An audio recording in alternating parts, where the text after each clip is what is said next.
Hi అండి. ఈరోజు నేను మష్రూమ్ పులావ్ అయితే చేస్తున్నానండి. మష్రూమ్స్ ఎప్పుడైనా ఉన్నప్పుడు ఇట్లా పులావ్ చేస్తే ఇంట్లో చాలా ఇష్టంగా తింటారండి మా ఇంట్లో వాళ్ళందరూ. ఫస్ట్ ఒక కుక్కర్ తీసుకొని దానిలో కొద్దిగా నెయ్యి, కొద్దిగా ఆయిల్ వేసానండి.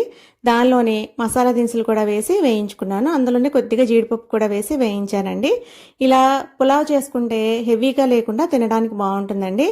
దీనిలోనే ఉల్లిపాయ, పచ్చిమిరపకాయ, టమాటా కూడా వేసి వేగే వరకు వేయించుకున్నానండి. దీనిలోనే కొద్దిగా అల్లం వెల్లిపాయ పేస్ట్ వేసుకున్నాను. ఇది ఫ్రెష్గా అప్పటికప్పుడు దంచి వేసుకున్నది అయితే చాలా బాగుంటుందండి.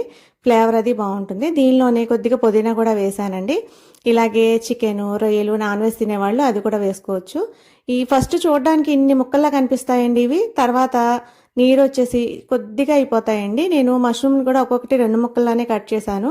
మరి చిన్న చిన్నగా కట్ చేసుకుంటే ఇంకా ముక్కలు కనిపించవని చెప్పి ఇదైతే ఇంట్లో అందరూ బాగా ఇష్టంగా తింటారండి కూర కన్నా, అందుకని ఇట్లా చేశాను.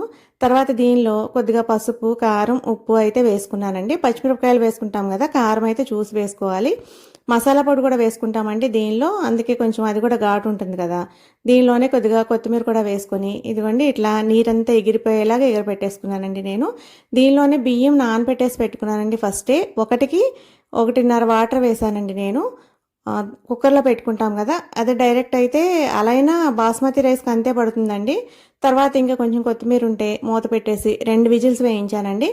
2 సరిపోతాయండి, మరి 3 అయితే అడుగు కొంచెం మాడుతుంది. మెతుకు మెతుకు అంటుకోకుండా పొడి పొడిలాడుతూ చాలా బాగా వచ్చిందండి ఈ మష్రూమ్ పులావ్ అయితే. మీకు కూడా నచ్చితే ట్రై చేయండి.